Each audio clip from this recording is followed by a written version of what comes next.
seguinte: rapaz e moça, eles se olham, através do olhar nasce aquele desejo de se aproximar, o amor, para que eles possam se relacionar. Eu sempre falo que são 3 R's que a pessoa começa.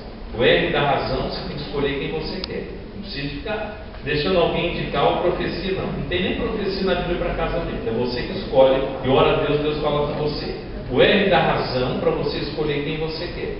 Depois vem o R do romantismo, do relacionamento. E se você não vigiar e não procurar se relacionar de uma forma saudável, vem o R da rotina. A rotina quebra o casamento, mas antes da rotina quebrar o casamento, você quebra a rotina e mantém um relacionamento saudável com o seu cônjuge. Então veja só, eu observo casal de namorado assim. Eu olho assim, será que são 2 ou 1? Eles estão tão juntinhos que você não sabe se são 2 ou 1. Quando estão noivos, andam de mão dadas. Depois que casam, a mulher sai do banco, termina o culto com a sacola, os meninos chegam na porta, perguntam para o porteiro: você viu o Virgulino? E o seu marido é aquele que está lá na esquina, não espera Virgulino. E ele já está lá na esquina, ela com o menino bolsa caindo para todo lado. Mas por que, irmãos?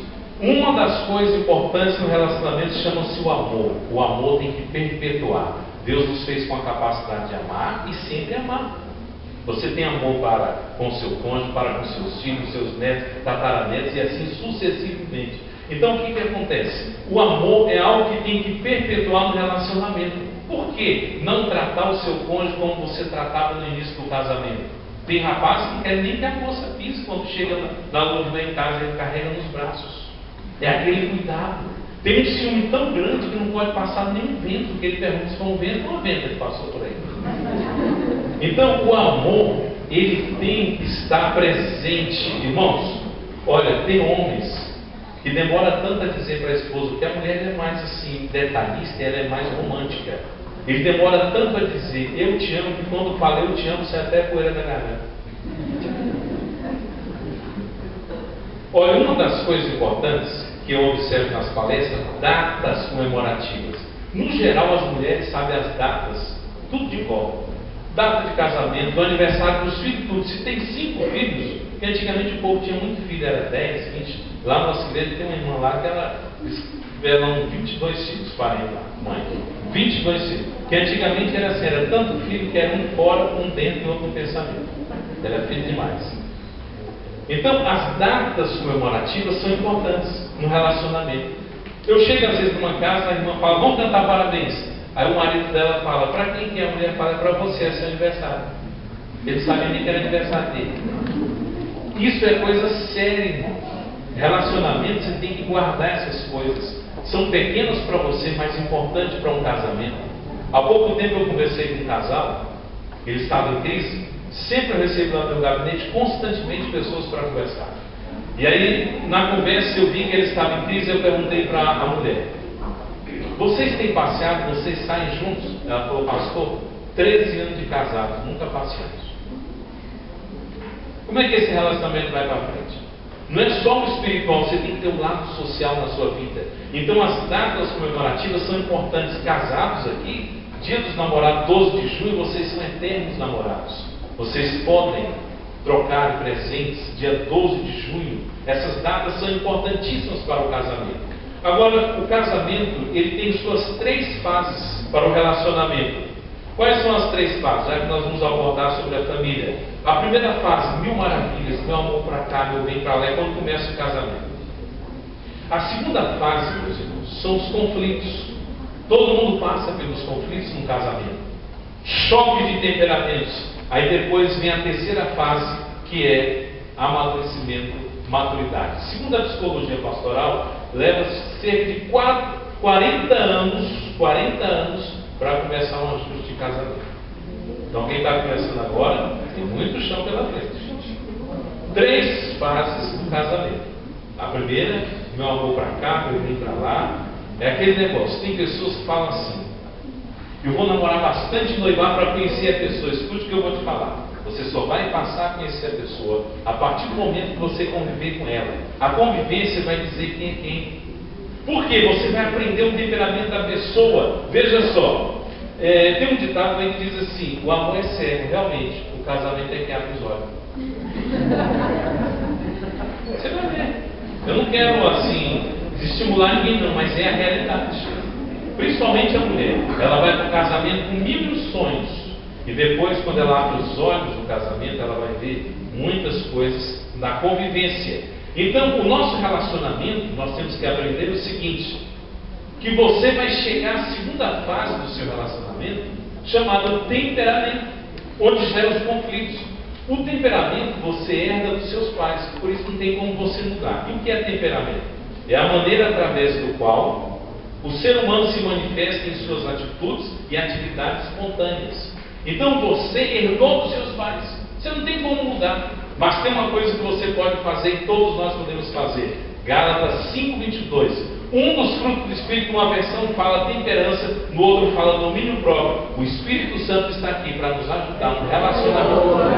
Quando aquele temperamento, você já viu alguém dizendo assim: rapaz, fulano tem a natureza de engolir um vivo. É o temperamento.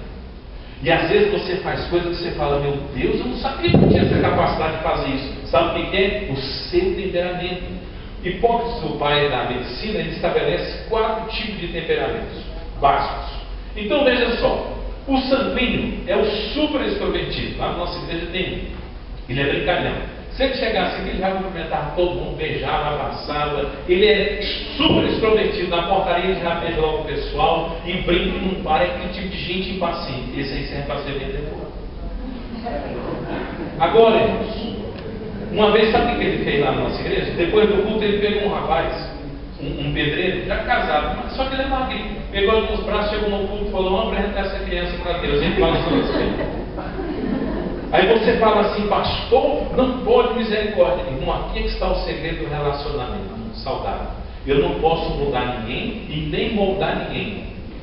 Agora, você, claro, você não vai extrapolar com o seu temperamento. Mas se você pegar um rapaz desse, brincalhão, e prender ele numa jaula, numa gaiola, ele vai morrer, explode dentro da frente.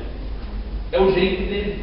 Nós temos que aprender a conviver com as pessoas, se relacionar de acordo com o temperamento delas. Aí você vai apenas orientar. Jesus tinha um que estava consertando rede, o outro era pescando. E Pedro, você sabe que ele era agitado, andava sobre as águas e cortava a orelha dos outros e não parava, era impetuoso, sanguíneo. Mas Jesus se relacionou com todos eles, transformou, e os 12 apóstolos falaram no mundo até hoje. Então vamos pegar o colérico. O colérico, uma pessoa que tem o temperamento colérico. Vamos pegar aqui. Vamos pegar aqui o seguinte. Irmão, seria como dar mais um por favor, assim, agudo, por favor. Então veja só.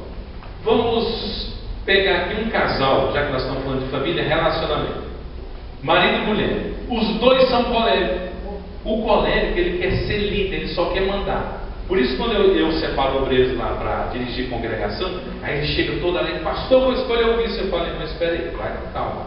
Tem um ditado certo: 2 bicudos não se beijam. Veja quem você vai escolher. Se você é colérico, escolhe outro colérico, vai pegar fogo. Imagina o relacionamento na família marido e mulher. Só tem um carro na casa e os dois são coléricos. Quem vai dirigir? Quem chegar perto do banco do motorista? Isso aí não é brincadeira não. Vai aprender, vai sofrer ali até aprender.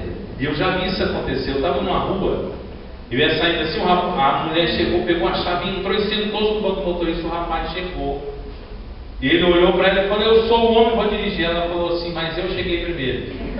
E vamos na rua isso.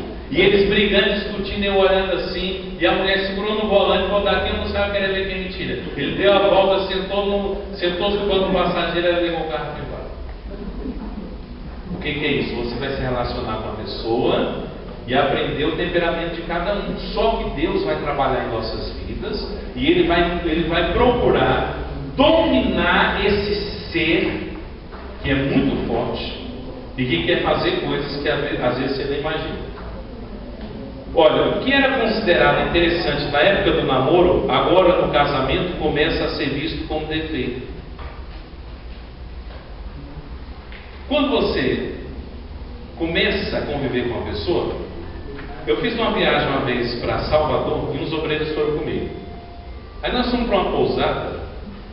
Quer conhecer uma pessoa? Faça uma viagem com ela aí de uma semana para você ver. Uns 15 dias já. Começa a saber as manias. De início, para você ter uma ideia, 3 e pouco da manhã, umas 3:30 da manhã, os obreiros me acordam: pastor, o senhor tem que dar um jeito aqui. O que foi? Tem um obreiro que está roncando que vai quebrar o telhado, aí não consegue comer. Até para isso o pastor tem que resolver muita coisa. Agora você imagina um homem desse dormindo do lado da esposa dele. Derruba o telhado com ronco. Quer conhecer a pessoa, passar a conhecer, conviva com ela. Tem um ditado também interessante: quer conhecer uma pessoa, come 1 quilo de sal com ela. Sabe por quê? Ninguém come 1 quilo de sal igual boi assim de uma vez. É aos poucos.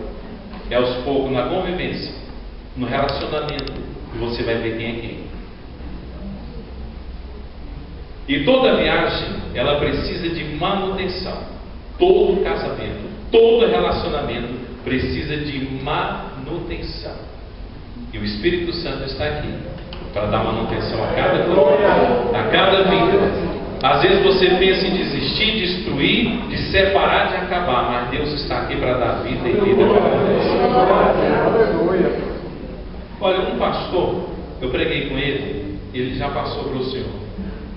Pregador fabuloso, ele era um pregador ator, ele fazia o povo rir e chorar. Nós fomos na década de 90 para Paraíba, eu dava os estudos na escola de obreiro e ele pregava. E uma vez ele disse que foi dormir na casa dos parentes dele e tinha um casal e um filho. Aí ele foi tomar banho e deram para ele um sabonete colorido. Ele falou: que bonito. Quando ele chegou no banheiro, tinha mais 3 sabonetes: azul, amarelo, verde. Ele falou: mas que bom. Aí ele tomou banho com o sabonete dele, aí pegou os outros 3. É bonitinho isso aqui. Quando ele terminou: meu Deus, é da família. Eles me deram um, não era para eu pegar aquele. Mas sabe por quê? Ele era sanguíneo, aquela pessoa impetuosa, super extrovertida, que não para. Então é importante na convivência, no relacionamento, você, quando for casar, saber o temperamento da pessoa. Olha um exemplo bem claro aqui também. O rapaz é super extrovertido, a moça ela é melancólica ou fleumática, que são pessoas introvertidas, né? Chega numa formatura, senta à mesa, e ele é extrovertido, já sai cumprimentando todo mundo, abraçando. Ele chega na mesa, a mulher fleumática, introvertida: você não vai cumprimentar as pessoas não? Não. Você é antissocial, mulher, casou sabendo, eu sou assim, não vou. E agora? É através do relacionamento, da convivência, que você vai aprender a se relacionar com as pessoas, respeitar o temperamento das pessoas, sentar com ela para conversar. E aos poucos Deus vai trabalhando, Ele vai trabalhando, porque casamento é relacionamento a dois. Você tem que negar a si mesmo, dar o braço a torcer, você tem que engolir muitas coisas em seco para você salvar seu casamento e manter o relacionamento. O mundo aí fora, qualquer coisa estoura, joga tudo para o ar e vai embora. Mas você é um servo de Deus. Nós não somos dono de nada, que até a nossa família é de Deus. Nós somos mordomo. O mordomo é aquele que administra bens alheios, e um dia vamos prestar contas perante o Deus Todo-Poderoso da nossa família. Irmãos, para um relacionamento entre marido e mulher, sabe o que é importante também? Comunicação. Olha, sabe que a comunicação é um dos fatores importantes para que muitos problemas sejam resolvidos? Sabe por que muita gente está aí perdendo seu casamento? Falta de comunicação. Olha, quem quer se relacionar bem tem que se comunicar bem. A comunicação tem que ser clara. Você tem que chegar para a pessoa no lugar, marido e mulher, tem que ter o horário certo, o lugar certo, para se comunicar certo e dar tudo certo. O problema é que tem homens que querem conversar com a mulher meio-dia não dá, quando a pressão está fazendo barulho, o cachorro está latindo, a gente está batendo na porta, o rádio está ligado, aí não vai sortir tempo. Aí esse relacionamento não vai para frente. Vamos marcar um horário ok. Exemplo, de noite os meninos vão dormir, vamos sentar à mesa ou então na cama e vamos conversar. Como está a saúde de cada um? Como que está a vida financeira? Como que está a vida estudantil? A vida profissional? A vida espiritual? Está precisando de remédio? Tem que sentar para conversar. Por que muitos casamentos estão de água abaixo e o relacionamento não está bom, não está saudável? Porque não tem comunicação. Quando eu chego nos lares para conversar, ou vim até o meu gabinete, como já aconteceu N casos, no meu gabinete várias pessoas chegam e tem casal e já chega brigando, gritando. Tem uns que ficam empurrados, um fala, outro não fala. Você precisa ver, não é fácil. Agora, quando eu vou conversar com um casal que um diz assim, eu não quero conversa, aí não tem como a gente realmente ir para frente. Se você não tiver a humildade de sentar para conversar, o seu relacionamento não vai para frente.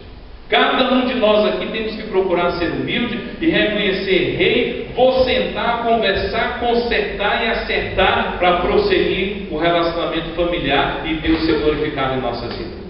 Muita gente aí prefere perder o casamento por causa do eu. Se nós não crucificarmos o eu, o egoísmo, não vamos para frente. Pega o nome de Deus, corta o D e o S, fica o que? O eu. Muita gente tira Deus da sua vida. Por isso que a família não vai para frente, porque o eu fala mais alto. Eu. Se você colocar o eu na frente, o seu casamento vai para frente. Vamos crucificar o eu, como Paulo diz em Gálatas 2:20, já estou crucificado com Cristo, vivo não eu, mas Cristo vive em mim.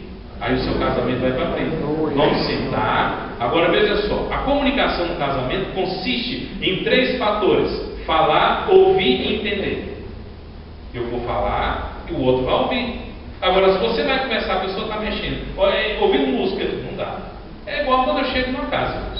Eu chego numa casa para visitar, estão com a televisão ligada, e a pessoa fica igual a bolinha de ping-pong, olha para a TV, olha para mim, não dá. Não tem como a gente prosseguir. Ou desliga a televisão ou vamos embora. Senão perde tempo. Eu cheguei numa casa, quando eu ia chegando, tinha um papagaio lá na casa, a irmã depois contou para mim, eles gritaram, gente, liga a TV que lá vem o pastor Silas. Aí disse que o papagaio aprendeu, e liga a televisão, o pastor Silas está chegando. Por que eu estou contando isso? Porque, irmãos, não tem como conversar se você não quer ouvir. E quando alguém diz assim, eu já sei de tudo, isso é orgulho, que nós não sabemos de nada, nós estamos aqui para aprender. A cada dia nós estamos aqui aprendendo com o Espírito Santo de Deus que vai nos ensinando. Então você tem que falar, ouvir e entender. Agora, sabe o que é importante também na comunicação? Veja só, na comunicação desenvolva um tom de voz agradável. Seja claro, específico e respeite a opinião do outro. Vamos supor, a mulher chega toda melosa assim e fala, amor, você me ama? Aí o marido pega, bate na mesa, grita e fala, eu te amo. Ele respondeu certo, respondeu, mas o tom, misericórdia. Botou todo mundo para correr. Então aí que está o segredo no relacionamento. Você vai conversar com uma pessoa, veja como está o tom da sua voz. Será que o seu tom está agradável? Será que você deu espaço para a pessoa entender? Então, meus irmãos, comunicação é importantíssimo. Parece que na hora da raiva, dos conflitos, as pessoas não querem se comunicar e a ilha cega. Olha, um casal quase se separou, sabe por quê? Brigaram por causa de um tubo de pasta de dente. Eu contei isso lá na igreja, aí eu fui visitar uns irmãos, uma irmã falou, pastor, isso é verdade. Ela falou, aqui em casa quase se separou por causa de um copo de refrigerante. E um obreiro quase se separou porque eles brigaram por causa de uma banana na casa dele. Não é fácil. Parece que a ilha é cega e as pessoas não têm como se comunicar. Aí o casal falou, antes de separar, vamos lá no gabinete. Foram conversar com o pastor. Pastor, nós estamos aqui para separar, não dá. Qual o motivo da discussão, da briga? Pastor, é o seguinte, olha, eu já falei, não aperta essa pasta de dentes no meio. E a outra falou, não aperta embaixo. O pastor falou, já tem a solução, meu senhor. Já, pastor, qual? Compre 2 tubos, um aperta no meio e outro embaixo. Pronto, resolvido. Vida familiar não é fácil, não. Olha, tem gente que pensa que é brincadeira, mas no aconselhamento é cada coisa que você fica incrível. Tem hora que eu tenho até, você não aguenta, você tem que sorrir, na hora da briga de casal. Chegou um casal lá no gabinete, e eles discutiram, aí o homem pegou, gritou e falou para a mulher, o que você quer que eu faça? Só se eu morrer. Ela falou, não morra não, que eu não tenho dinheiro para te enterrar. Não tem como você não ver. Parece que a ira cega a pessoa. Então, meus amados, você quer ter um bom relacionamento familiar? Sente-se com o seu cônjuge. Converse com ele. Converse com ela. Ouça a pessoa. E muitos problemas vão ser resolvidos no seu lar, através da comunicação. Olha, vamos agora para o relacionamento entre pais e filhos. Eu estou observando, irmãos, uma rebeldia em muitos jovens. Na minha época não tinha esse negócio de adolescente, era tudo jovem. Hoje é assim, isso é coisa de adolescente. Aí eles aproveitam e fazem coisas que não podem. E os pais, por não terem paciência também de cuidar dos seus filhos, acaba gerando um atrito, um conflito entre a família. Veja só, relacionamento de pais e filhos. Quando começa o relacionamento dos pais? Sabe quando? No ventre da mãe, ela já tem que passar a mão na barriga, quando ela está gestante, cantar hinos para a criança, ler a Bíblia para a criança. Quando essa criança crescer, começar a falar, ela vai falar papai, mamãe, Jesus e os vizinhos. Mas seu filho já fala Jesus já, por quê? Porque desde o ventre eu ensino. Eu canto corinho, leio a Bíblia e a criança recebe tudo. Esses pais que ficam brigando, gritando aí o tempo todo, psicologicamente já é confirmado, todos os reflexos passam para a criança, nasce aquela criança agitada, problemática, porque já recebeu todas as brigas do lar. Uma criança para vir para o lar já tem que vir em paz. Um relacionamento saudável de pai e mãe, para quando chegar a criança, ela completa o lar e é uma bênção para a glória do Senhor. Olha, uma senhora grávida, ela foi ao supermercado, fez a compra, voltou. No meio do caminho ela conferiu e falou: esse troco está mais. Chegou até o caixa e falou: olha, você me deu troco a mais. A mulher ficou assustada, falou: mas a senhora voltou com esse barrigão, nesse calor, só para devolver esse troco? O que a senhora quer dizer com isso? Ela apontou para a barriga e disse: é porque eu oriento esse aqui desde o ventre. Desde o ventre. Já tem que aprender. Uma vez um pastor, o filho dele chegou em casa e falou assim: pai, olha o que eu achei, um carrinho lá no colégio. Ele falou: muito bem, meu filho, pegue suas coisas, põe aqui, pegue o carrinho, vamos até o colégio. Pegou na mãozinha da criança e foi para o colégio. Chegou onde você encontrou esse presente? Esse carrinho aqui, põe no chão. Ele pôs, pegou na mãozinha da criança. Você não pode também gritar e xingar com seu filho na rua, não. Isso é um escândalo. Seu banana, seu... nada disso. Nunca passe vergonha. Quem tem vergonha não passa vergonha nos outros. Porque senão isso fere a pessoa e isso marca. Com sabedoria, o pastor pegou na mãozinha do menino, chegou em casa e falou: filhinho, sente aqui. Nunca pegue as coisas dos outros. Quando você quiser, peça o papai. Ok? Ok. Muito bem. O pai falou: olha, eu vou tomar banho, está aqui minha carteira com o pagamento, está aqui. Vai para o banheiro, dá uma voltinha, quando ele chega, a carteira está com dinheiro. Agora, se seu filho achar uma coisa, você falar assim: filhinho, você acha que o papai? Ele vai achar. Só que tem uma coisa: você vai tomar banho e deixa a carteira lá, quando você voltar não tem mais nem carteira nem dinheiro. Por isso a Bíblia diz em Provérbios 22:6: instrui o menino no caminho que deve andar, e até quando envelhecer nos desviará dele. A Bíblia diz: o menino. Sabe o que muitos pais estão perdendo é a força? Porque deixa o menino fazer o que quer. Não é nem criança. Aí esses meninos aprontam. A Bíblia diz: o menino, para você instruir, não é o barbudo adolescente, não. Quando ele se torna um adolescente, você quer corrigir a injetado. Ele quer até te enfrentar. Então nós vamos procurar instruir as nossas crianças desde já.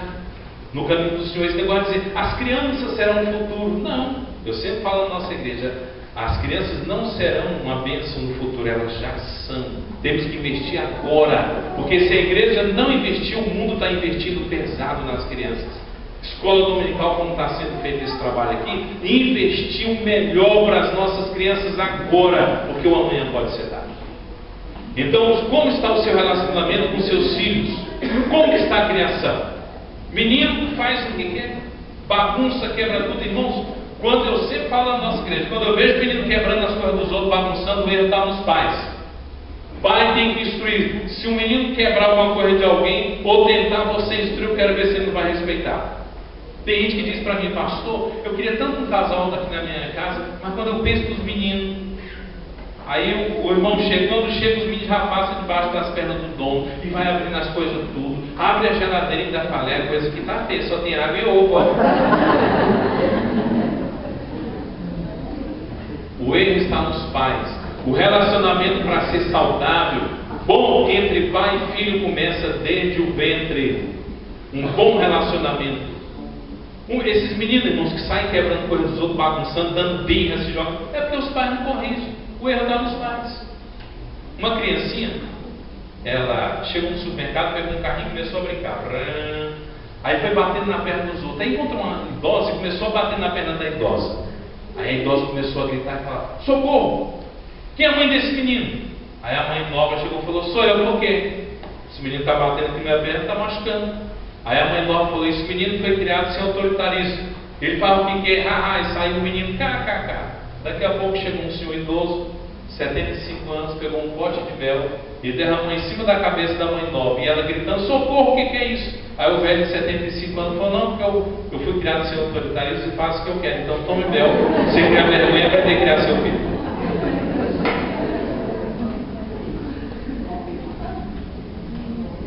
Irmãos, eu pergunto para você: você vai dar essa resposta na sua mente? Quantos filhos você tem? Quantos filhos você tem? E eu pergunto: você ama os seus filhos sem distinção? Sabe por que tem muitos meninos aí que se tornaram ovelhas negras? Culpa dos pais. Faz acepção de pessoas. Ah, o Juquinha eu gosto, mas o Zequinha eu não gosto. O Juquinha eu vou dar um presente de 50 reais. O Zequinha eu não gosto, vou dar um de R$1,99. Como é que está o seu relacionamento com seus filhos? Um rapaz chega no meu gabinete e diz: pastor, eu só não fui para as drogas porque Deus me segurou. Lá somos 3 lá em casa. Meu pai defende o mais velho, minha mãe o mais novo e eu sobrei. Quando ele tira nota boa, o pai põe a mão no bolso e fala assim: meus parabéns, você comprar balinha, chocolate, sorvete. Quando eu falo: pai, tirei 10 também, não fez mais do que sua obrigação. Uma criança, uma menininha, pegou a bonequinha dela e da irmã dela, correu até o pai e falou assim: pai, qual é a mais bonita, a minha ou da minha irmã? Ele pensou: se eu falar dela, ela vai precisar da irmã. Se eu falar da irmã, ela vai ficar magoada. Ele falou: filhinha, vamos fazer o seguinte: a bonequinha que o papai disser que é mais bonita, vamos dar para o orfanato, para uma criança bem carente. Ela olhou para ele, tomou a boneca e saiu correndo. Ele foi sábio. Nunca despreze os seus filhos. Quantos filhos você tem? 5? Os 5 chegam: papai, quem você gosta mais? Mamãe. Dos 5. O presente de 50 reais no seu aniversário vai ser o mesmo de 50 para o outro.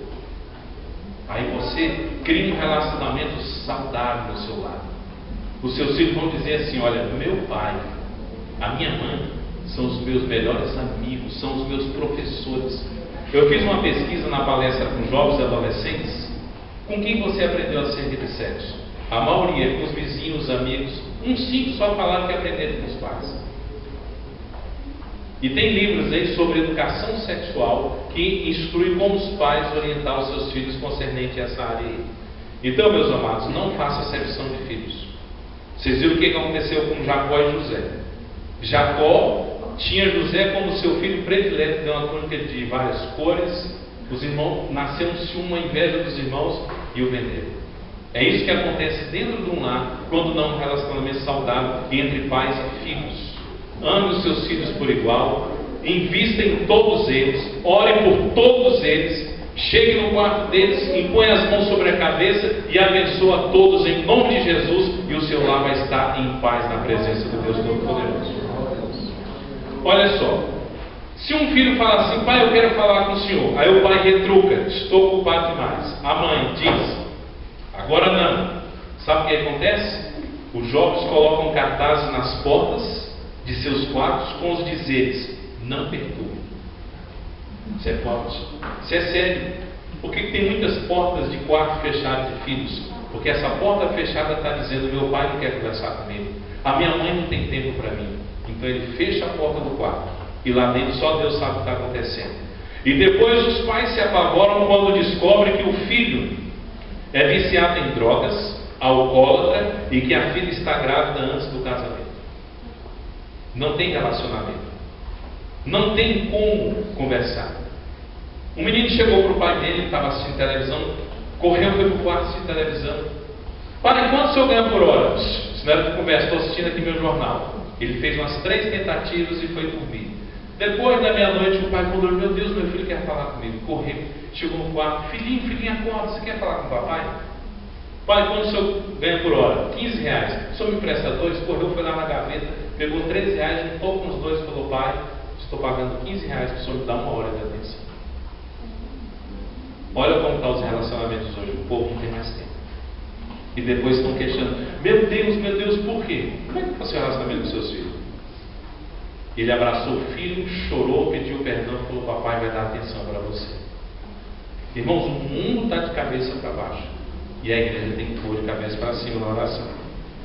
Uma professora, ela chegou diante da classe e falou assim: meninos, ela falou: vou fazer essa pergunta. Ela pensou consigo, né? Vou fazer, eu sei que ninguém vai levantar a mão. Vamos fazer. Meninos, quem sabe onde fica o inferno? Aí um menino levantou a mão. Ela tomou um susto, misericórdia. Vem aqui contar pra gente onde é o inferno. Ele baixou a cabecinha e falou: gente, o inferno é lá no meu lado. Papai bate mamãe. Lá não tem paz. Aí saiu. Um mês depois, a professora falou: agora eu vou mudar. Meninos, eu fiz uma pergunta onde ficava o inferno. Agora eu quero perguntar: quem sabe onde fica o céu? Aí a mesma mãozinha levantou. Aí ela tomou um susto. Aí o menino já chegou com a cabeça erguida lá na frente. Falou: gente, é o seguinte. Um homem de capa preta, com a Bíblia, passou lá em casa e pregou o Evangelho. Papai e mamãe aceitaram Jesus. Hoje o meu lar está uma bênção tão grande que mamãe está lavando a roupa e dizendo: o meu lar é o céu. Jesus entrou, o meu lar é o céu. Papai parou de beber, parou de bater em mamãe e hoje a paz reina no meu lar, porque Jesus entrou. Então o meu lar agora está no céu, porque Jesus está presente. Olha, eu fui acompanhar uma família lá no Guará. Nós saímos daqui, eu falei com o rapaz: nós vamos pregar lá para os seus pais, vamos. Irmão, nós saímos daqui só para pregar para os pais dele. Chegamos lá, pregamos uma palavra. Quando foi no final, eu fiz um apelo na casa e perguntei. O pessoal lá mexia com macumba, com candomblé. Perguntei: vocês querem aceitar Jesus? Perguntei para o pai, ele ficou duvidoso. Perguntei para a mãe dele, uma senhora idosa, ela falou: quer. Ela falou: quer, e a porta. Aí oramos ao Senhor Jesus. Irmãos, depois esse senhor veio conhecer a nossa igreja, que nós fizemos vários questionamentos na Bíblia. Foi num domingo, quando eu fiz o apelo: quem quer aceitar Jesus? Ele levantou a mão, aceitou a Cristo. Aí foi bonito, Jesus foi salvando a família todinha. Gente envolvida com macumba, foi guerra. Tivemos que fazer várias consagrações no lar. Eu aqui na M Norte recebi o telefone lá do Guará: o pastor, gente, eu mandava as equipes, os irmãos, fomos lá, acompanhamos. Uma ia ser mãe de santo. Você vê como é que a situação estava terrível. Aí Jesus foi salvando, limpando tudo. Mas foi limpando, foi uma coisa extraordinária. Essa que ia ser mãe de santo aceitou Jesus. Foi uma guerra, Deus libertou, mas foi guerra espiritual. Aí um dia Deus usou uma irmã. Escute bem isso aqui para você ver o que é relacionamento de família, o que está no coração do homem, que às vezes você não sabe. Usou uma irmã e falou para ela: abre o teu coração e perdoa o teu pai. Ela chorou, ela tinha um ódio do pai dela. Ela tinha uns 40 anos de idade. Deus falou com ela, ela abriu o coração, liberou o perdão. Sabe o que é a primeira coisa que ela fez? Que ela pediu para o pai, foi até o pai, pediu perdão e falou: pai, eu quero uma foto sua. Ela não tinha nenhuma foto 3x4 do pai, de tanto ódio que ela guardava no coração. E tem muitos lares assim, pessoas com ódio no seu coração. Então, se você quer ter um bom relacionamento, vamos fazer um auto-levantamento, auto-análise, como que está o seu relacionamento com seus filhos, se tem mágoas no coração, para que haja o perdão. Nós vamos falar daqui a pouco sobre o perdão.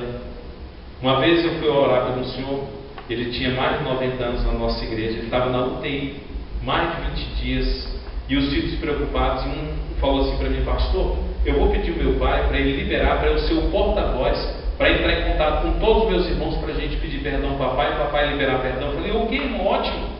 Irmãos, como eu falei, antigamente tinha muitos filhos, ele saiu ligando para Paraíba, para Amapá, era filho espalhado para todo lado, falou todo mundo do papai. Você perdoou o papai? Sim. Aí ele chegou em um e falou: você perdoou o papai? Ele falou: perdoo, porque eu apanhei muito quando era criança, eu guardei mágoa do meu pai. Olha só.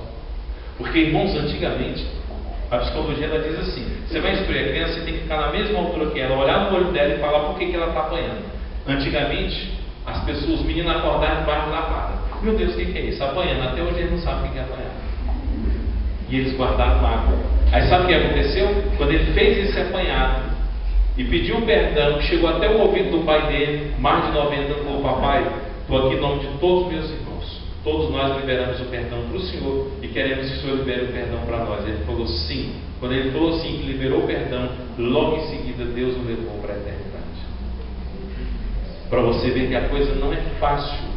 Irmãos, você pode ter 6 filhos, tem um que você dá uma surra, daqui a pouco ele chega e você abraça e beija, ele te dá até a balinha que está na boca dele, mas tem outros que ele fica uma semana emburrado com você. É o que eu falei, o temperamento. Não é fácil. E hoje está uma situação tão difícil que você não pode. Não pode bater. Um pastor ele falou assim: meu Deus, por que vieram com essa lei logo agora? Ele disse que apanhou tanto, por que não foi na época dele, logo agora que ele ia bater?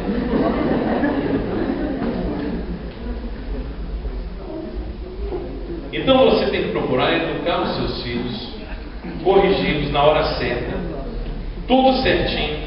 Porque criança, não é assim, você tem que dar a carninha da vaca, mas tem hora que tem que dar o coelho da vaca. A disciplina, a correção.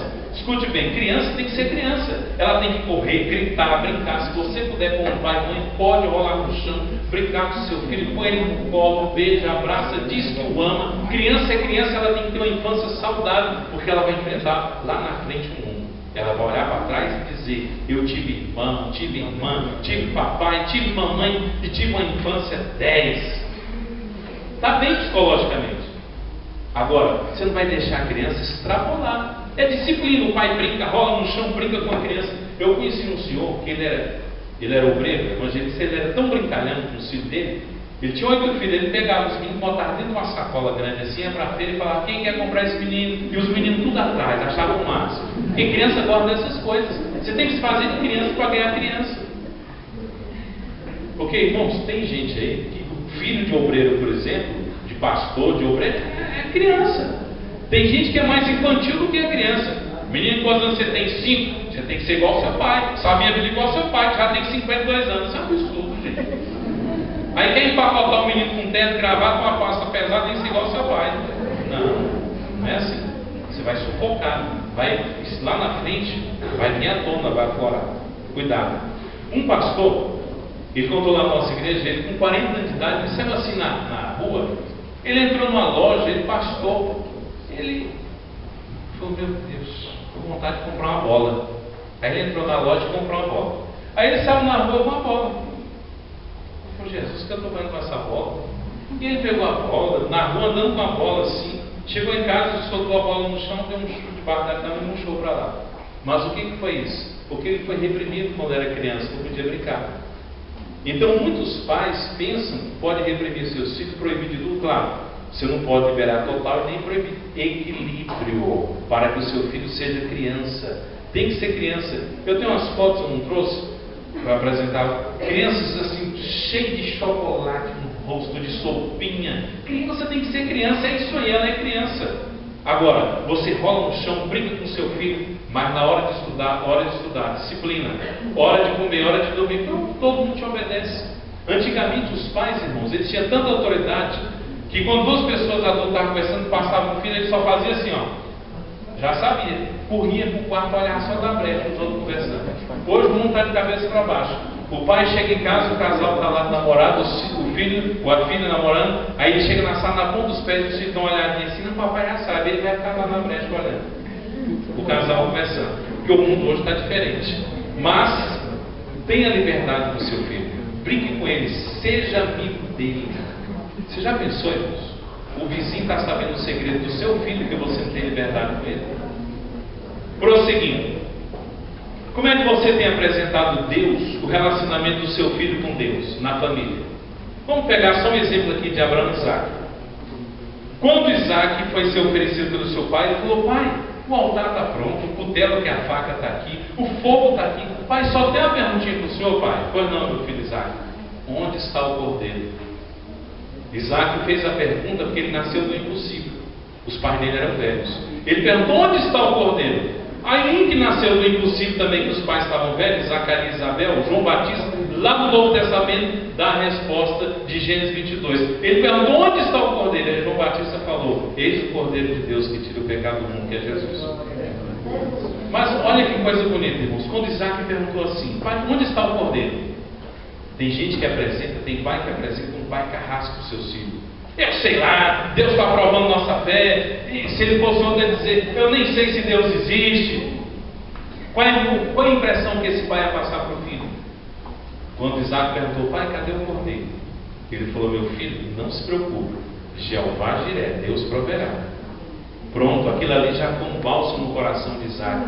Ele falou: Deus existe, Deus, Ele supre as nossas necessidades. Deus é o nosso socorro bem presente na angústia. Deus nunca desampara os seus. Deus nunca dá as costas para ninguém. Deus está sempre pronto para ouvir o clamor dos seus servos. Sabe o que é isso, irmão? Nós temos que inculcar na mente dos nossos filhos que Deus não tem netos, Deus só tem filhos. Que a oração do Pai Nosso é: Pai Nosso que está no céu. Se Deus tivesse neto, seria assim: Amor Nosso que está no céu. Mas é Pai, porque Deus só tem filho. Você tem que ensinar o seu filho que ele tem que ser um filho de Deus e ter comunhão com Deus Todo-Poderoso. Agora, condições para que haja um lar. Um lar não é apenas uma casa, uma construção. Para que haja um lar, tem que ter um lugar muito importante, muito saudável, e as condições para que um lar possa prosseguir: amor, harmonia, paz e relacionamento saudável que nós estamos falando. Agora nós vamos para a igreja. O relacionamento primeiro com Deus, marido e mulher, os filhos com os pais. Agora tem uma coisa, irmãos: os filhos têm que respeitar os pais, amar os pais, honrar o teu pai e a tua mãe, que é o primeiro mandamento com promessa. Você quer ver uma coisa aqui? No Facebook, será que lá no Facebook, no muralzinho, tem foto dos seus pais ou só dos seus amigos? Tem que ver isso. Será que no seu iPad, iPhone ou celular tem foto dos seus pais ou só dos amigos? Será que no mural que fica lá no seu quarto tem foto dos seus pais? Será que não tem mágoas por aí? Eu quero que você saiba que Deus está hoje aqui como um bálsamo de Gileade para sarar as feridas, para restaurar as famílias na presença de Deus. Agora nós vamos para a igreja. Relacionamento saudável na igreja. Irmãos, aqui nessa apostila eu coloquei aí algumas coisas sobre falsidade, sobre mentira, que a gente tem que ter cuidado com isso. No relacionamento saudável não pode existir essas coisas. E isso pode surgir muito nas igrejas. Vamos pegar aqui a igreja. A igreja, eclésia no grego, são chamados para fora. Irmãos, a igreja já mudou muito. Eu sei que muitas coisas da igreja mudaram para melhor. Foram boas, mas tem coisas que estão mudando aí que está atrapalhando. Vamos manter um relacionamento saudável com a igreja. Olha só o que alguém disse: eu tenho saudade do tempo que um pastor era pastor, a igreja era igreja e crente era crente. Hoje o pastor é empresário, a igreja é empresa e o crente é mercadoria.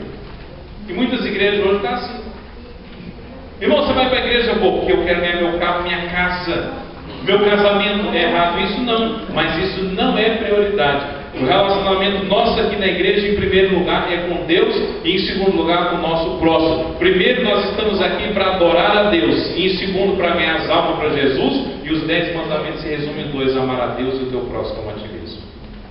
Mas muitas pessoas estão correndo para a igreja como se fosse uma empresa. E eu quero dizer bem claro para você que Jesus Cristo não vai arrebatar a empresa, Ele vai arrebatar a igreja lavada e remida pelo seu sangue precioso. Quantos são a igreja de Jesus lavada e remida pelo sangue de Jesus? Glória a Deus. Você sabe como é que a igreja começou na época dos apóstolos? Os crentes eram chamados de discípulos. Hoje nós chamamos de membros, né? Você é membro de qual igreja, não é assim? Mas tem algumas igrejas aí que já não chamam mais de discípulos e nem membros, são tratados como clientes. Clientes. Para você ver como está o relacionamento em algumas igrejas. Olha, nós vamos falar aqui da igreja. Quando estamos em um grupo, na coletividade, percebe-se facilmente, está aí na apostila, um soberbo se destacando para chamar a si mesmo a atenção, ou fala do que é o seu, ou do que possui, ou do que é capaz, ou dos seus feitos, sempre em alto e bom som, e com um toque de altivez que menospreza os demais presentes. É lamentável. Olha, Abraham Lincoln diz assim, ele disse assim: você quer conhecer uma pessoa? Põe o poder na mão dela. Tem crente que na igreja é um cordeirinho mansinho, tudo que o pastor pede ele faz. O camarada é o quê? Não é diácono, é uma bênção, faz tudo como diácono. Porque o nome diácono, literalmente no grego, quer dizer servente. Por isso que diácono não senta, viu? Diácono tem que estar em pé, trabalhando olhando no banco, as crianças, não deixar cachorro entrar na igreja. Domingo de manhã eu fico lá na nossa igreja recebendo os irmãos, cumprimentando todos eles. E eu já vi na porta da igreja cachorro querendo entrar, gato e até coruja, você tem ideia. Então tem que ter um diácono para estar ali. E quem serve não pode estar sentado, tem que estar de pé. Tem um diácono que ele é muito brincalhão, ele chegou para mim e falou assim: pastor, quando o meu pastor foi me consagrar, ele pegou a minha carteirinha de diácono, me entregou e falou: olha, você agora é diácono. Só que tem uma coisa, você não pode sentar. Está vendo essa carteirinha aqui? Se você sentar, ela vai quebrar. 24 anos passados, ele falou para mim: pastor, passaram-se 24 anos e a minha carteirinha não quebrou, porque eu não sentei, estou de pé no meu posto fazendo a obra do Senhor. Mas tem diácono que está um cordeirinho, mansinho, bonzinho. Quando você consagra presbítero, vira uma onça, uma fera. Tem uns que estão assim, aí põe a unha de fora. Misericórdia. Então você quer conhecer uma pessoa, põe o poder na mão dela, como diz Abraão Lincoln. Agora, meus irmãos, o relacionamento na igreja, nós vamos ter aqui, de acordo com essa postura que eu coloquei, muitos problemas que nós vamos averiguar aqui. Primeiro é o seguinte: relacionamento perfeito só tem entre a Trindade, as pessoas da Trindade. Relacionamentos rompidos entre Deus e o homem, porque o homem pecou. Caim e Abel, porque houve pecado no coração de Caim. Relacionamento de hostilidade, quer dizer, oposição. Jezabel e Elias, Jesus e os fariseus. Relacionamentos estremecidos entre Abraão e Ló, que estavam brigando por espaço. Paulo e João Marcos, numa viagem missionária. Agora vamos ver aqui no lado positivo. Qual foi a alegria entre Jacó e José quando houve o reencontro? Foi uma coisa extraordinária. A satisfação de desfrutar um relacionamento agradável. Jesus, ele tinha um lar que ele sempre estava visitando: Marta, Maria e Lázaro. E João 11,5 diz que Jesus amava os três, porque onde há um relacionamento saudável, tem a presença de Jesus de Nazaré e a bênção é grandiosa. Agora, irmãos, na igreja vem a pergunta em que nós vamos parar: como devemos tratar o nosso próximo? É aqui que Deus vai nos ensinar. A igreja, sabe o que é a igreja aqui? Uma oficina e um hospital. Deus vai tratar com você aqui. O carro está batido lá, vem um carro forte que Jesus traz, e aqui é a oficina de Deus. Daqui a pouco você olha: rapaz, mas você não era aquele bebê, estava lá na rua, o que aconteceu? Jesus tratou comigo aqui na igreja. Nova criatura. Aqui, o relacionamento aqui é ótimo. Deus vai tratar do nosso temperamento, do nosso eu, tudo Deus vai tratar aqui na igreja. Olha, o primeiro passo para uma pessoa ter um relacionamento saudável, está aí na apostila também, é não ser briguenta. Ainda que dentro de algumas culturas seja comum haver gritarias, discussões, que não necessariamente expresse ira ou raiva. Então veja só, é difícil você lidar com aquela pessoa briguenta, encrenqueira, que tem a natureza forte, que emburra com qualquer coisa. Misericórdia. Como é que você vai se relacionar com essa pessoa que só quer saber de briga? Mas aqui Deus vai tratar com as nossas vidas e vamos relacionar uns com os outros. E tem gente que você põe num cargo, ela é tão briguenta que ela pensa que é dona do cargo. A pior coisa é você lidar com uma pessoa que ela quer ser dona de um cargo. Tá, vamos supor, está cuidando de um grupo na igreja, nem o pastor pode chegar perto. Ela tem ali como se fosse dona daquilo ali. Isso é um perigo. Como é que você vai se relacionar com uma pessoa que ela se fecha dentro da igreja, quer ser dona de cargo? Irmão, ninguém é dono de nada. Quem é dono de tudo aqui é Jesus de Nazaré. Deus apenas nos confiou temporariamente alguma responsabilidade. Tem gente que quer ser dono de cargo, outros já são o contrário. Eles são liberais. Você dá o cargo para ele, ele abandona, nem aparece na igreja mais.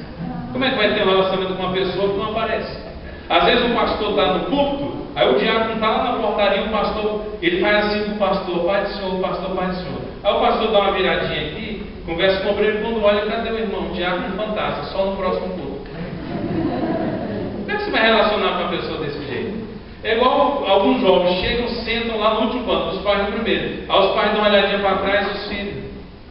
No meio do culto ele sai, apronta. Quando perto de terminar, eles correm sempre no mesmo lugar, o pai dá uma olhadinha, os pais e eles. Sabe, já aprontou com misericórdia. Não Não tem como se relacionar assim.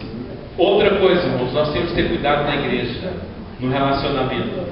Evitar cortar fofoca. Fofoca é praga do diabo.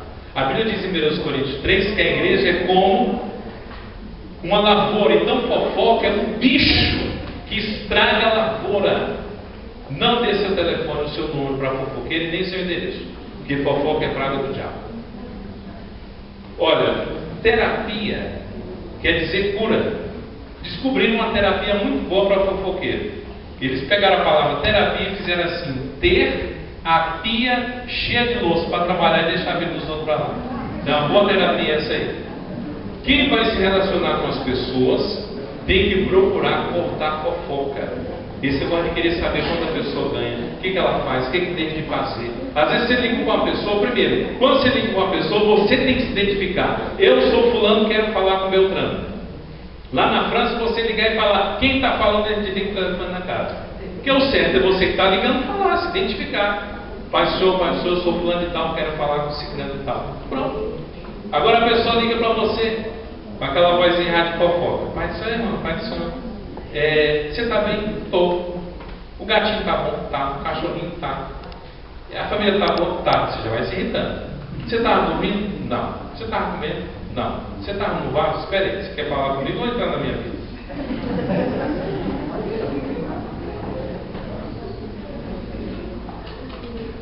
Aqui é a oficina de Deus, que Deus trabalha conosco, irmãos.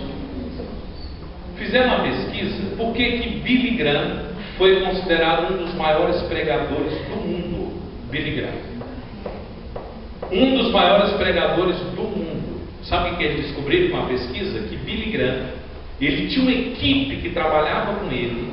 Era uma equipe tão unida que eles reconheceram o seguinte: Billy Graham foi o homem chamado para pregar para as massas. Ninguém está aqui para derrubar Billy Graham, porque Deus o levantou para pregar para as massas. Irmãos, na época não tinha internet, sabe o que eles faziam? Recortavam jornais, revistas e davam as notícias quem tinha para Billy Graham. Por exemplo, Billy Graham veio pregou aqui no Brasil, no Rio de Janeiro. Quando ele deu a descrição daquela estátua do Cristo Redentor, o povo ficou de queixo caído, porque ele deu dados que nem os brasileiros sabiam. Porque ele tinha uma equipe unida que reconhecia o seguinte: Billy Graham foi o homem que Deus levantou para pregar para as massas. E nós estamos aqui não para derrubar Billy Graham, mas estamos aqui para relacionar com ele, dizendo: conte conosco, porque no céu vamos encontrar com as almas de Jesus. E Hitler matou 6 milhões de pessoas. Billy Graham ganhou 6 milhões de almas para Jesus, porque ele tinha uma equipe que reconhecia isso aí. Então, quando você tem uma equipe que você se relaciona com ela e que você sabe que ela está te ajudando, é uma bênção. Que você não quer derrubar o seu pastor, que você não quer derrubar os irmãos que estão na frente, mas conte conosco, que estamos unidos aqui para ver a obra de Deus crescer e o nome de Jesus ser glorificado acima de tudo. Isso é bonito na presença do Senhor. Agora, meus irmãos, a Bíblia diz em Filipenses 2:3 que nós temos que considerar o irmão superior a nós. Uma vez um pastor foi pregar numa igreja, ele contou, e o pastor da igreja chegou e falou para ele: pregador, é o seguinte, o senhor cuidado, tem um irmão aqui que ele fala tanto, eu só estou prevenindo que ele vai procurar o senhor, e ele fala demais, ele não vai deixar nem o senhor falar. Tá bom. Quando foi no outro dia, o pregador chegou, o pastor procurou e falou assim: aquele irmão, ele foi atrás do senhor? Foi, chegou lá no hotel, bateu na porta, pregou para mim, falou tanto, eu fiquei só ouvindo. E o pastor falou: logo eu ouvi que ele falou com o senhor. E o senhor ouviu, não retrucou? Não, eu ouvi, deixei ele falar, ele ficou alegre. O pastor falou: realmente ele ficou alegre, porque quando ele chegou aqui, a primeira coisa que ele fez, dobrou os joelhos e orou pelo senhor. Então, quer dizer, quando você considera o outro superior, você acaba recebendo a bênção de Deus na tua vida. E às vezes você escolhe um irmãozinho tão simples, que é uma bênção que Deus colocou no seu relacionamento para orar por você e Deus te abençoar. Romanos 12:15 diz assim: chorai com os que choram e alegrai com os que se alegram. Eu pergunto para os irmãos: qual mais fácil, chorar com os que choram ou se alegrar com os que se alegram? Qual mais fácil, chorar ou se alegrar? Está vendo? A maioria pensa que é se alegrar, mas eu vou dar só um exemplo aqui, porque eu já passei por isso, eu sei um pouquinho, uma experiência. Olha, eu comecei a pastorear com 22 anos, fui consagrado a pastor com 24 anos, a diácono com 18 anos, Então, eu tenho um pouquinho de experiência nessas coisas. Você chega e chama um presbítero e fala: vem aqui, meu irmão, vou separar você para evangelista. Amém, Pai, Senhor. Você chega para a igreja e fala: irmãos, aqui está o irmão Rufino, eu estou separando ele para evangelista, que é o pastor que indica. Creio que o senhor oferece não, porque quem se oferece já não tem validade. É o pastor que tem que orar e Deus falar: chegou o momento. Está aqui o irmão Rufino, vai ser evangelista. Mas para quê? Um outro se levanta lá e fala: eu estou aqui tanto tempo, e o pastor me deu, eu sou presbítero, eu é que tinha que ser evangelista. Eu pergunto: se alegrou com o próximo? Não. Então é mais fácil a gente chorar do que se alegrar. Porque às vezes o nosso irmão está crescendo e nós queremos derrubar. O irmão chega aqui e fala: eu comprei uma casa, um carro. Aí o invejoso ele fala: eu quero só saber como é que ele conseguiu comprar esse carro. Que dinheiro. Irmãos, quero contar a bênção. Meu casamento Deus está restaurando. Aí o invejoso fala: eu quero ver até onde vai. O irmão compra um carro, pega a chave, mostra para todo mundo. Os irmãos, todo mundo dando os parabéns. O invejoso, porque ele chega assim, olha, começa a pôr defeito. Esse aqui, que carro é esse aqui, monstro? Já saiu linha. O invejoso, porque ele nunca quer se relacionar bem, ele quer só derrubar. Por isso que eu falo: é mais fácil você chorar com a pessoa do que se alegrar. Porque quando ela é apresentada aqui, a irmã vai ser separada para missionário. O quê? Eu que tenho que ser missionário, que eu prego, essa irmã e nem aparece. Se alegrou com a irmã? Não, quis derrubar. Um pastor contou para mim, irmão, literalmente no meu gabinete. Ele é novo, Deus usa ele poderosamente. Ele vai estar pregando nossa igreja aqui agora em julho. Ele é lá do Paraná. Ele é novo, esse rapaz. Ele disse: quando o pastor falou, fulano de tal vai ser consagrado a pastor, quando terminou o culto, literalmente um obreiro saiu do lado do culto, chegou no corredor lá da igreja e deu um soco na cara dele com raiva, que ele ia ser pastor.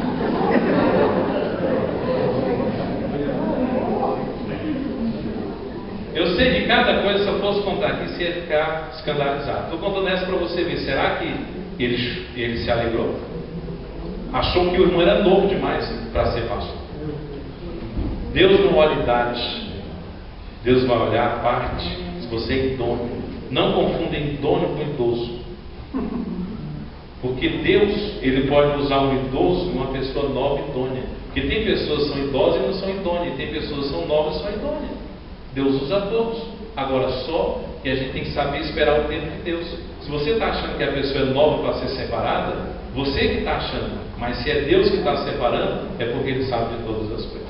E a Ele honra, glória e louvor para todos sempre. Por isso que o Salmo 133:1 diz: ó, quão bom e quão suave é que os irmãos vivam em união. União, não é união não. União. Eu coloquei em 2 Timóteo 2:24: e ao servo do Senhor não convém contender, mas sim ser manso para com todos, aptos para ensinar, sofredor. 2 Timóteo 2:24. Nós já vamos para o último ponto para a gente terminar. Veja só: não tente moldar as pessoas. Irmão, você não pode rir, porque para ser santo tem que ficar sério. Não tem nada disso. É como eu falei, você não vai extrapolar. Se você é risonho, brincalhão, seja você. Agrade a Deus, mas seja você. Deus vai te usar como você é. Tinha um irmão, quando ele aceitou Jesus, ele era desses sambistas lá do Rio de Janeiro, e ele tocava o pandeiro, jogava para cima e fazia proezas com o pandeiro. Quando ele aceitou Jesus, ele jogou o pandeiro fora. Deus falou: pega o pandeiro que eu vou te usar com ele. E para onde ele vai com o pandeiro e uma bênção, cheio do Espírito Santo, e não tem nada a ver. Um dia ele é tão brincalhão que ele pegou, jogou o pandeiro assim para cima, e o pastor estava cheio de papel na mão, e o pastor soltou os papéis para pegar o pandeiro e ele pegou o pandeiro. Deus vai te usar como você é. Seja você, porque se você se acha simples, é na simplicidade que está a glória de Deus a Deus. Cada um aqui tem o seu talento. Um irmão chegou e falou: pastor, o senhor pode orar por mim para Deus me dar talento? Posso? Dobra os joelhos. Senhor, salve esse irmão. Ele deu um pulo. Pastor, já sou salvo, então já tem talento. Todos os salvos têm talentos aqui, nem que seja um. Então ponha em prática para a glória do Senhor.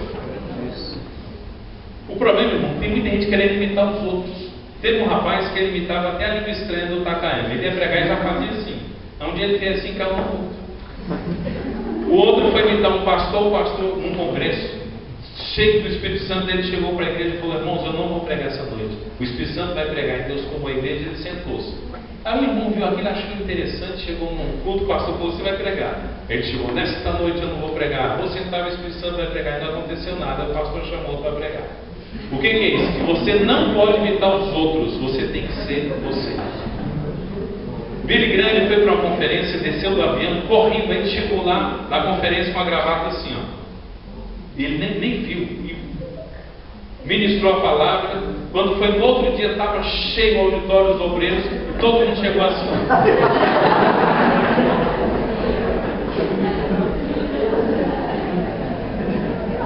Na igreja você tem que ser o que você é. Deus vai te usar como você é. Seja simples, mas a glória de Deus vai estar na tua vida. Quantos tem talentos aqui na sua vida para ser usado? Cada um tem seu temperamento. Deus vai te usar como você é. Irmão, vamos encerrar agora falando sobre, está aqui na apostila, esse ponto aqui é forte. O relacionamento entre o crente e o mundo. E aqui nós vamos encerrar. Que veja só, primeiro a Deus e de resistência ou indiferença a Ele e a sua revelação. Escute aqui. A Bíblia diz aí em 1 João 2,15: não ameis o mundo. Mas em João 3,16 diz que Deus amou o mundo. Por quê?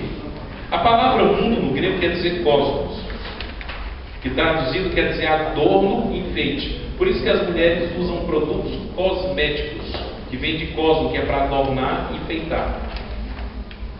Por que Deus amou o mundo e nós não podemos amar o mundo? Porque existe um mundo físico.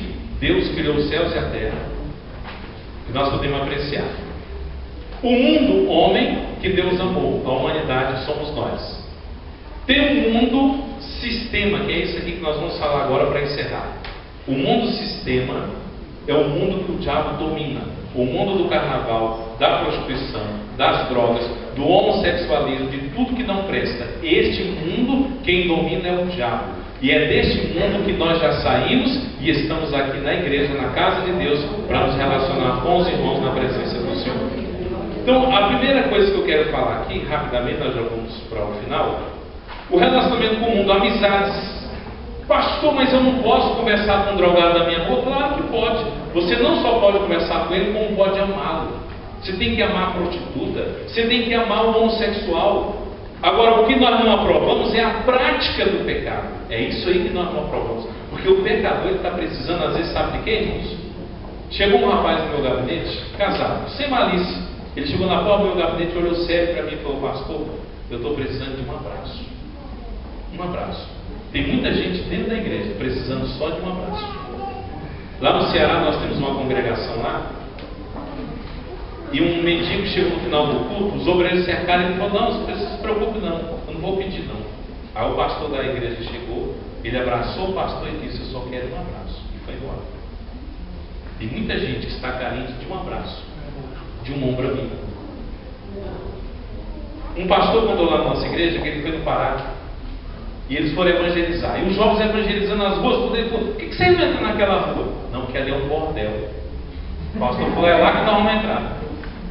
Chamou os irmãos, nós vamos entrar. Pastor, o senhor é doido, lá que eles estão precisando. Jesus falou: lança-te ao mar alto, é isso aí. O pastor chegou lá, estava numa boate lá, as mulheres faziam striptease, tinha uma lá em cima da mesa, e ele falou: desce daí. Ela desceu, ela estava semi-nua, ele abraçou ela, falou assim: você não deve amar o mundo, eu não quero te ferir, mas Deus tem algo melhor para você. Deus tem um esposo para você, Deus tem uma família, Ele tem filhos para você. Irmãos, quando foi a noite que marcou o culto, 18 prostitutas estavam no culto, 9 aceitaram Jesus. Aí ele disse que depois de alguns anos ele voltou lá nessa igreja. Quando ele chegou lá, tinha uma irmã dirigindo o culto toda alegre. Aí ela falou: irmãos, eu quero pedir o pastor que ele vai ficar de pé. Ele ficou. Ela se aproximou dele e disse assim: o senhor está lembrado de mim? Aquela prostituta estava semi-nua, e o senhor me deu um abraço. Não foi o senhor que me abraçou, foi Jesus. Está aqui, eu quero apresentar para o meu esposo, os meus filhos. Jesus me deu uma família. O problema, irmão, da igreja também tem muitos crentes que querem ser santarrões demais. Quando você vê crente querendo condenar tudo, sendo santarrão demais, pode ver que ele tem alguma coisa errada aí. Nunca queira ser melhor do que ninguém. Porque melhor aqui é só Jesus de Nazaré, que é santo, santo, santo, santo. Então veja só, como está o relacionamento com o mundo? Você tem que fugir das más companhias do pecado. 1 Coríntios 15:33 diz que as más conversações corrompem os bons costumes. Irmão, procure andar com alguém melhor do que você. Ande com alguém melhor do que você. Pergunta agora, como você está na internet? Moody foi um grande pregador, ele ganhou 500 mil almas para Jesus. Ele disse assim: você quer conhecer um caráter de um homem? Deixe ele sozinho no escuro. É naquele momento que você está sozinho lá na internet, com o mousezinho, mexendo ali, para lá e para cá as páginas, você está sozinho, mas o Espírito de Deus está olhando para você. Irmãos, o crente ele é filmado onde ele está. Onde você estiver, o olho do frentista pode ser o olho de Deus sobre a tua vida. Um pastor, ele tinha uma vontade de tomar uma caipirinha. E ele chegou numa cidade bem assim do interior, ele falou: aqui não tem ninguém conhecido. Aí chegou na lanchonetezinha, sentou-se lá e falou: ô garçom, traz uma caipirinha aí, bem alto. Aí o garçom botou a caipirinha, ele tomou, falou: coisa ruim. Aí ele gritou: garçom, quanto que é? Aí o garçom gritou: pastor, aqui não paga não. Ele: como é que você sabe que eu sou pastor? Não, eu fui lá na sua cidade, eu sou pregando, deve ter uns familiares lá.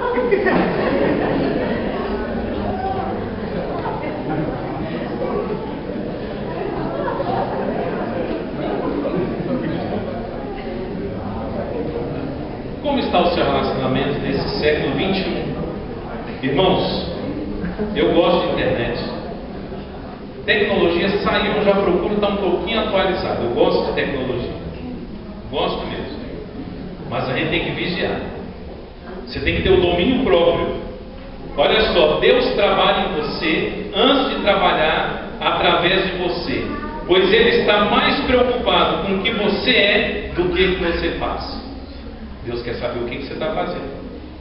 Como é que estão as trocas de mensagem na internet? O seu relacionamento com o mundo? Você pode ter, como eu falei, pode ter eles amigos até descrente. Mas você é uma pessoa casada, batendo papo de namoro com outra pessoa, misericórdia. Eu pus lá na internet, eu sempre ponho lá no Facebook, todo dia eu ponho mensagens novas. Versículo, tem hora que eu ponho um humor. Aí eu coloquei lá umas figurinhas de humor, que o camarada está lá, as figurinhas. O camarada está na internet lá, dizendo: você é casado? Não. E a mulher já vinha atrás com um cabo de vassoura. Aí a outra saiu correndo atrás do bonequinho do marido, dizendo: se eu te pego namorando aí em online ou offline. Então, meus irmãos, o crente tem o Espírito Santo de Deus. Por isso que nós temos que ter primeiro o relacionamento com Deus. Porque na hora que você entrar na internet, onde quer que seja, você vai dizer: o meu compromisso, o meu lugar com meu Deus, Ele está vendo na minha vida. Olha, não fuja de Deus por causa do pecado. Fuja do pecado para Deus. Sabe que tem muitos crentes que não estão prosperando? Provérbios 28:13. Aquele que encobre a sua transgressão nunca prosperará, mas aquele que confessa e deixa alcançará a misericórdia do Senhor. Pecado oculto na igreja é um perigo. Sabe onde é que estão os nossos pecados ocultos? De acordo com o Salmo 90, versículo 8: diante da face de Deus. Imagina os praticados abertamente. Vamos terminar agora falando sobre o perdão. Perdão. Pedir perdão é uma das atitudes mais humildes, porém das mais gratificantes que você pode praticar no casamento. Lembre-se, o tempo não cura feridas. Somente o perdão pode fazer isso. Pois sem o perdão, o tempo só acrescentará dor ao seu coração. Guardar rancor é como tomar um veneno e esperar que a outra pessoa morra. Eu não digo todos os casos, mas tem gente que está com problema na coluna, nos rins, porque está guardando ódio. E às vezes você está guardando ódio de uma pessoa que ela nem sabe que você está com ódio dela. E às vezes sabe o que acontece? Você está com ódio de uma pessoa e ela, enquanto isso, ela está lá na praia tomando água de coco. Você não tem na raiva aí. Então vamos liberar o perdão hoje, porque Deus está aqui para sarar as feridas em Cristo Jesus. Perdoar exige calar o orgulho e abrir mão da vingança e dos direitos. Perdoar é libertar o ofensor, mas também a si mesmo. E não permitir que o passado e o ressentimento amarrem nossa vida para sempre. Quer ser feliz hoje? Vingue-se. Quer ser feliz eternamente? Perdoe. Perdão é um voo direto para a liberdade na presença do Senhor. Perdão é você fazer uma limpeza interior para tirar o lixo que alguém deixou em você. Vamos tirar esse lixo hoje e vamos pedir a Deus o perdão, vamos liberar o perdão e o nosso relacionamento com Deus vai melhorar. O nosso relacionamento com a família vai melhorar. O nosso relacionamento com a igreja vai melhorar. Porque onde há perdão tem cura, e onde tem cura tem a bênção do Senhor. Aí tem a bênção espiritual, tem a bênção material, e Deus abre portas e você vai ver que a sua vida vai mudar para a glória de Deus. Para finalizar aqui, com essa ilustração eu encerro. Veja só. Quando eu vou conversar com as pessoas sobre perdão, sabe o que elas fazem? Eu ouço casal, irmãos, 2 horas brigando, 2 horas. Quando termina aquela briga, eu falo, graças a Deus, agora vamos orar. Aí um fala assim, tem mais uma coisa que eu falo, misericórdia, mais uma hora. E às vezes quando você vai para conciliar, porque perdão é o seguinte, o homem tem mais facilidade de ferir, e a mulher, ela perdoa, só que a longa prazo, ela perdoa mais prestação. Uma vez um casal, a mulher botou o feijão, o camarada comeu o feijão, falou, esse feijão está cru. A mulher falou, não está, não está, pá, jogou o feijão na cara dela. Ela ficou com raiva e foi para a casa dos pais. 3 dias depois ele falou, meu Deus, eu errei, tomou banho, passou perfume, foi lá para fazer as pazes. Aí chegou lá na casa da sogra, chamou a esposa e falou, meu bem, eu vim aqui para te pedir perdão. Mas coisa, né, amor? A gente brigar por causa de um feijão. Ela olhou bem sério para ele, bateu o pé no chão e olhou e disse, mas o feijão estava cozido.